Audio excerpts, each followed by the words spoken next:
La imagen muestra un volcán en erupción, cuyas consecuencias pueden provocar alteraciones de tal magnitud en la comunidad que generan urgencias psiquiátricas, las cuales constituyen de un 5 a un 19% de los trastornos que demandan asistencia médica inmediata, y los mismos pueden provocar entre los que rodean al enfermo incertidumbre, confusión, miedo y angustia, por lo que es importante para el médico integral comunitario identificar estas afecciones. El estudio de estos contenidos les permitirá explicar las características de las crisis, teniendo en cuenta el concepto y clasificación, la importancia de las urgencias psiquiátricas, sus cuadros clínicos, diagnóstico y conducta a seguir, así como en la conducta suicida, identificar los factores de riesgo y protectores que faciliten las acciones de promoción y prevención del médico integral comunitario, siguiendo las orientaciones que te ofrece el CD para lograr un aprendizaje activo de gran utilidad en tu futura práctica profesional. Una crisis es un estado temporal de trastorno y desorganización, caracterizado principalmente por la incapacidad del individuo para abordar situaciones particulares, utilizando métodos acostumbrados para la solución de problemas y para obtener un resultado radicalmente positivo o negativo. Crisis significa al mismo tiempo peligro y oportunidad. Como recordarás de asignaturas precedentes, las crisis familiares se clasifican en crisis normativas y paranormativas. Las crisis normativas son más predecibles y sobrevienen solo ante los cambios esperados, cuando una persona va cumpliendo etapas en su vida, desde la niñez a la senectud, presentan una conducta indiferenciada y marcan un trastorno en el área intelectual y afectiva. Las crisis paranormativas son inesperadas, accidentales y dependen sobre todo de factores. Tienen 5 características. Es repentina, aparece de golpe, es inesperada, no puede ser anticipada, es urgente, pues amenazan el bienestar físico o psicológico, es masiva, pueden afectar a muchas personas al mismo tiempo, por ejemplo, desastres naturales, y es peligro y oportunidad, o sea, la crisis puede desembocar en un mejoramiento o empeoramiento de la situación de la persona. Debes tener presente que en las crisis es importante destacar ciertas características, tales como no son sinónimo de algo negativo. Los momentos de crisis son momentos que sirven para que crezcamos y desarrollemos nuestro interior. No todas constituyen urgencias psiquiátricas. Y la primera ayuda psicológica estudiada en el tema anterior es el primer recurso a utilizar. Las direcciones básicas en el manejo de una crisis son: primero, trabajar en la percepción que tiene el paciente del evento vital desencadenante, así como los aspectos de sí mismo involucrados en el problema y del que se quiere que tome conciencia. Segundo, el análisis de los mecanismos de enfrentamientos infructuosos para modificarlos, así como los mecanismos de defensas. Y tercero, la movilización de la red de apoyo social con uso adecuado de la misma. Nos preguntaremos ahora, ¿Qué son las urgencias psiquiátricas? Las urgencias psiquiátricas son condiciones en las cuales los seres humanos que las padecen presentan alteraciones de aparición súbita, en las cuales las emociones, los pensamientos y la conducta constituyen un peligro para el que las padece y para su entorno. Requieren intervención inmediata del personal de salud, pues de lo contrario pudiera agravarse y existir un marcado sufrimiento para el paciente y los familiares. Las urgencias psiquiátricas tienen las siguientes características. Significan un riesgo notable e inminente para la integridad física del paciente u otras personas. Pueden aparecer serias complicaciones si se pospone su asistencia. Implican un riesgo notable e inminente de comportamientos sociales reprobables. Provocan un sufrimiento notable para el paciente y sus familiares. Todas las condiciones anteriores entorpecen la vida productiva, académica y hogareña del ser humano que las padece. La aproximación al paciente en urgencia psiquiátrica es en principio similar a la de cualquier urgencia médica. En ella deben considerarse 4 elementos. El paciente, con su cuadro clínico, requerirá de estudio cuidadoso, exámenes pertinentes y el tratamiento necesario. El ambiente humano circundante debe ser evaluado en su influencia para la acción procedente. El ambiente físico debe ser examinado por el médico para identificar peligros o facilidades potenciales, y el médico, como experto, habrá de resolver la urgencia. Su competencia profesional y personalidad jugarán un papel decisivo.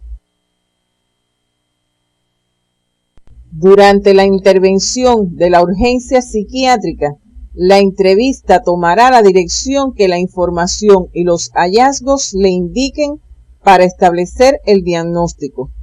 El médico debe realizar una rápida evaluación mental y proceder al examen físico, recordando que muchas enfermedades orgánicas tienen una expresión psicológica. Siempre considerará seriamente las ideas e intentos de suicidio u homicidio, así como los riesgos de agresión. Si la información ofrecida por el paciente no fuera digna de crédito, se recurrirá a los familiares o acompañantes. La intervención en el abordaje y tratamiento de las urgencias psiquiátricas por el médico integral comunitario es de vital importancia, y en ella se deben tener presente la solicitud de ayuda, la comunicación, la intervención física si es requerida y la intervención farmacológica. Las urgencias psiquiátricas se clasifican en agitaciones, estupores, depresiones profundas, cuadros delirantes agudos, psicosis orgánicas agudas sin estupor ni excitación, las alteraciones psicógenas de la conciencia sin estupor ni excitación, cuadros de conversión, ansiedad aguda, discinesias por fármacos y el intento suicida.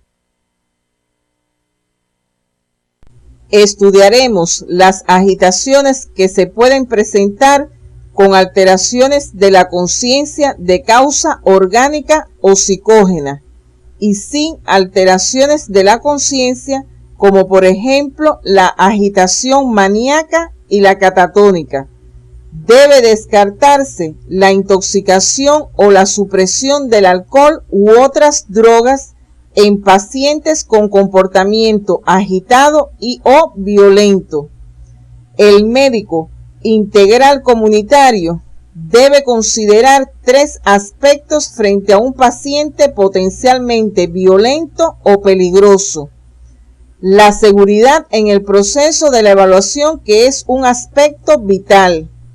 La evaluación de la etiología, que incluye la búsqueda de las causas orgánicas. La intoxicación por drogas o alcohol.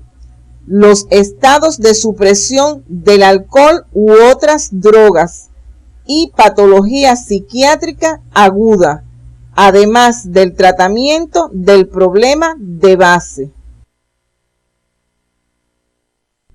Por el contrario, los pacientes pueden presentar estupores que, como recordarás del estudio de los síndromes, pueden presentar también alteraciones de la conciencia de causa orgánica, como en las psicosis orgánicas, sintomáticas y orgánicas agudas, así como alteraciones de conciencia psicógenas, como en el estrés agudo y trastornos disociativos y conversivos, y sin alteraciones de la conciencia en el caso del catatónico y la depresión.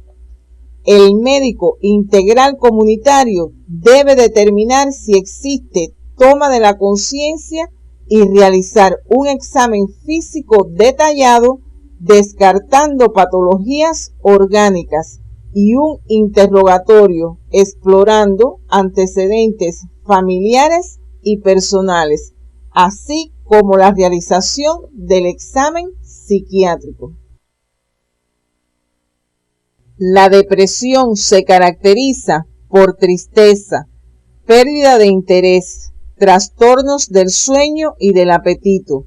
Son síntomas importantes en la depresión del adulto, mientras que en los niños pueden manifestarse como una fobia escolar o apego excesivo a los padres, y en los adolescentes se asocia con frecuencia a bajo rendimiento académico, abuso de sustancias, promiscuidad sexual y problemas de conducta. Las depresiones, por su alto riesgo suicida, deben ser siempre muy tenidas en cuenta por el médico integral comunitario. Es importante valorar el nivel de funcionamiento del paciente. Los cuadros delirantes agudos son un estadio de cualquier tipo de psicosis, y la instalación de los síntomas es rápida y dramática.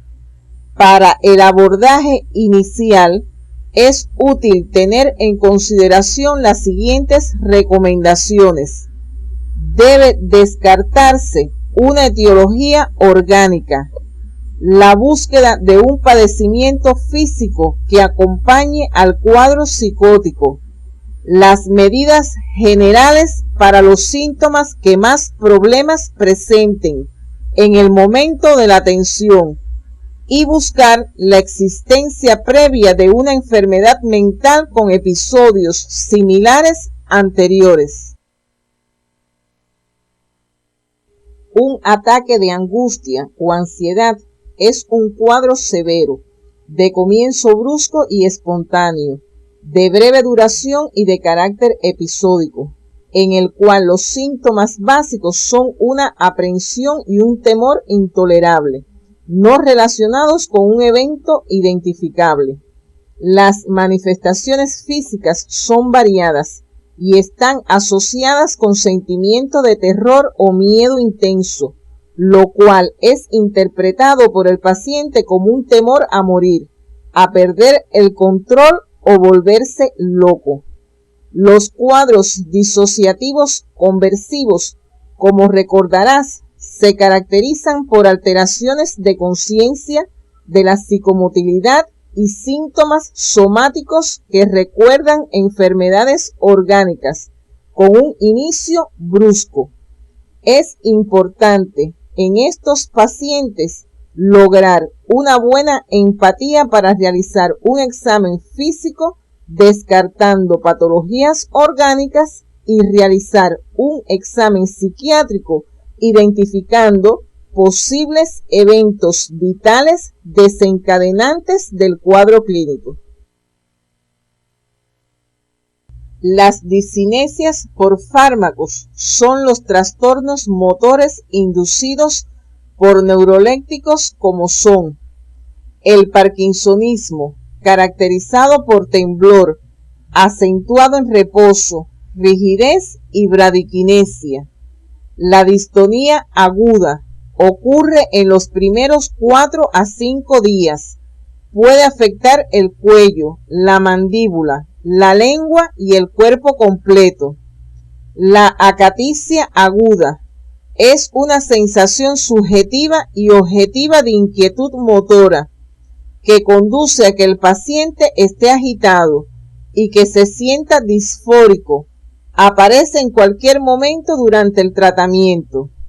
Y las discinesias tardía, que son de aparición tardía, y sus síntomas principales consisten en movimientos involuntarios de la boca y coriatetoides de la cabeza, las extremidades y el tronco. Los movimientos periorales son los más frecuentes. El síndrome neuroléptico maligno es la complicación más grave. Revisa por el CD de la asignatura la conducta a seguir en las diferentes formas clínicas de las urgencias psiquiátricas. La conducta suicida, según ha señalado la Organización Mundial de la Salud, provoca casi la mitad de todas las muertes violentas y se traduce en casi 1 millón al año, además de costos económicos cifrados en miles de millones de dólares. Las estimaciones indican que en 2020 las víctimas podrían ascender a 1,5 millones. La palabra suicidio resulta de 2 palabras latinas. Se la adjudica al médico y filósofo Sir Thomas Browne en 1642 el haber usado por primera vez este término. Sui, que significa sí mismo, y caedare, matar, siendo su significado literal acción de matarse a sí mismo. Se podría definir como toda aquella conducta que va encaminada hacia la autodestrucción, por acción u omisión del propio sujeto, aunque sea difícil comprobar la intencionalidad con independencia de lo que la persona sepa o no del móvil de su conducta. El suicidio se encuentra entre las 10 primeras causas de muerte en la mayoría de los países y sus tasas se relacionan con el nivel de complejidad social, así como la proporción del grupo etario mayor de 60 años en la población general, toda vez que en edades avanzadas la expectativa de suicidio es hasta 3 veces mayor que en la adultez media. Dentro de las diferentes formas de la conducta suicida que demandan atención de la población por parte del médico integral comunitario se encuentran la ideación suicida, el intento suicida, el suicidio consumado y los sobrevivientes del suicidio de un ser afectivamente cercano. Comenzaremos con la idea suicida, que expresa el deseo de morir, la idea de su muerte por alguna causa, la idea de matarse pero sin otra elaboración, la misma idea pero con planes inespecíficos de cómo hacerlo, así como la planificación detallada de la conducta a seguir, pero sin haber realizado alguna acción. El intento suicida es la propia acción del individuo de procurar matarse. En ella hay que considerar la letalidad del método empleado, la seriedad de la intención y la gravedad de las circunstancias. El que realiza intento suicida utiliza métodos menos letales. Se conoce la historia de varios intentos anteriores. Se observa una conducta imitativa y la presencia de trastornos mentales con predominio de ansiedad y modalidades no apropiadas de afrontamiento. Suele ocurrir en una población más joven, con predominio en el sexo femenino. Por último, el suicidio consumado, donde el foco de atención ha de estar dirigido al análisis de sus causales y concentrarse con atención al círculo más íntimo del paciente fallecido, los llamados sobrevivientes del suicidio, a los que además del abordaje de los trastornos emocionales del momento, hay que considerar como grupo de alto riesgo de suicidio. El suicida utiliza métodos más letales, tiene antecedentes de algún intento serio anterior o de familiares suicidas. Es posible determinar la presencia de trastornos psiquiátricos, alcoholismo o adicción a otras drogas y de eventos vitales traumatizantes. Es más frecuente en el sexo masculino y en personas de mayor edad. Pasaremos a describir los factores de riesgo asociados a la conducta suicida en el niño, adolescente, adulto y adulto mayor.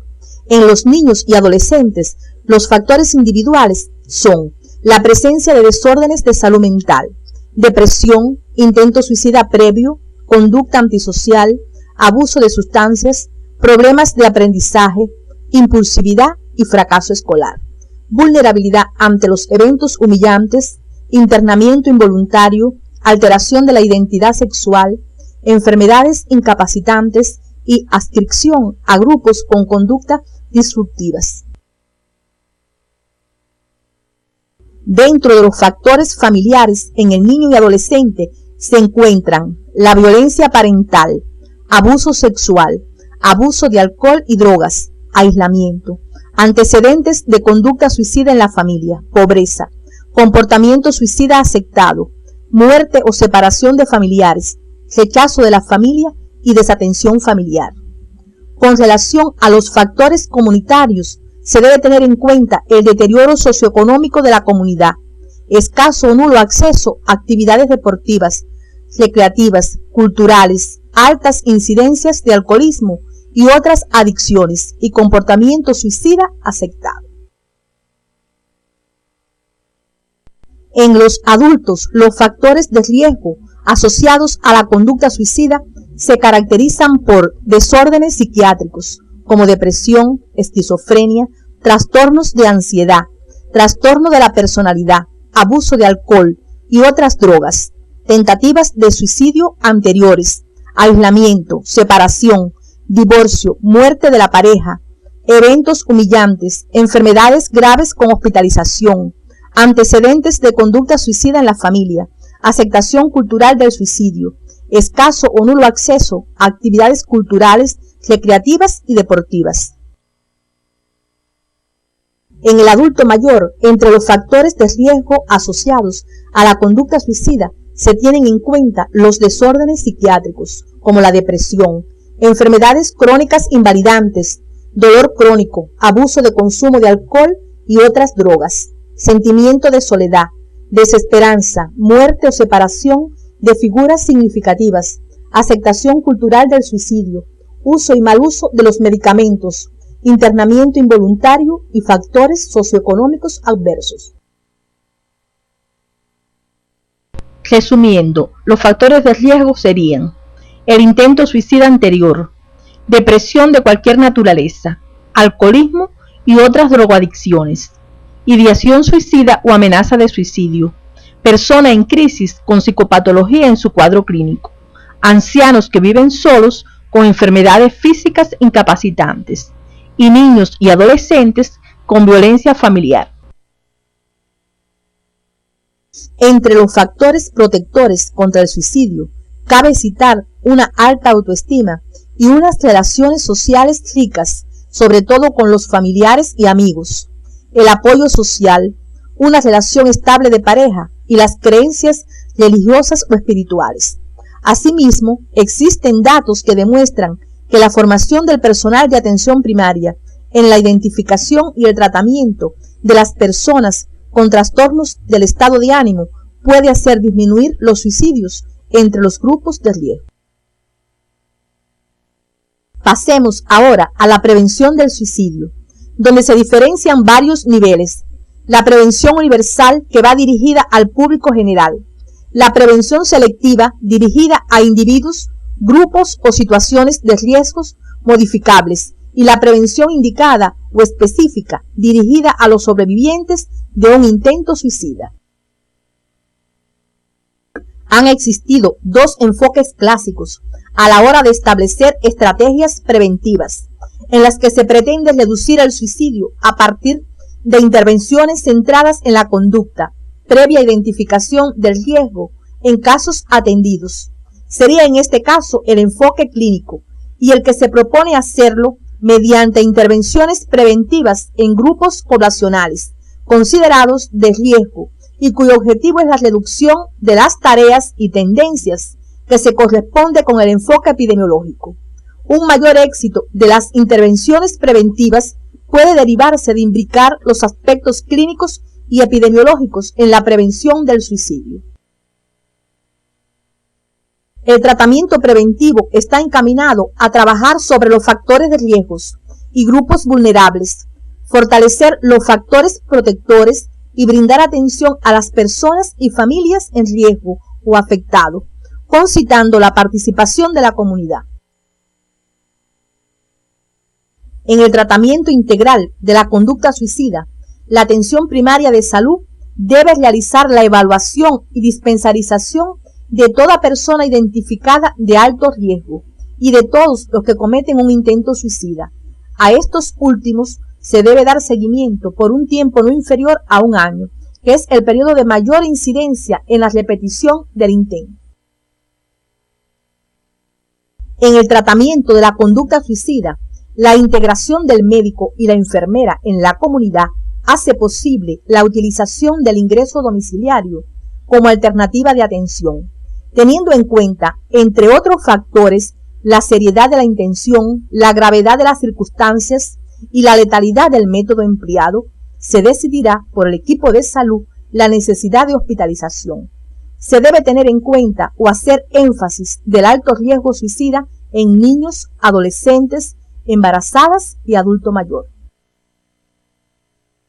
Se tendrá en cuenta en el tratamiento de la conducta suicida los trastornos psiquiátricos relacionados con la conducta suicida y la rehabilitación de las personas que han intentado quitarse la vida, así como prevenir la depresión y tratarla de modo adecuado. Es prevenir el suicidio, ya que en más del 80% de los suicidios consumados ha estado presente el estado depresivo. Las crisis son estados temporales de trastornos y desorganización, caracterizados principalmente por la incapacidad del individuo para abordar situaciones particulares, utilizando métodos acostumbrados para la solución de problemas y para obtener un resultado radicalmente positivo o negativo. Las urgencias psiquiátricas son condiciones en las cuales los seres humanos que las padecen presentan alteraciones de aparición súbita y requieren intervención inmediata del personal de salud, pues de lo contrario pudiera agravarse y existir un marcado sufrimiento para el paciente y los familiares. En la conducta suicida, el médico integral comunitario tiene el papel más significativo en la prevención del suicidio, por prestar asistencia en el primer nivel, y por ello debe incrementar sus conocimientos y habilidades para el diagnóstico y orientación adecuada de los enfermos con riesgo suicida.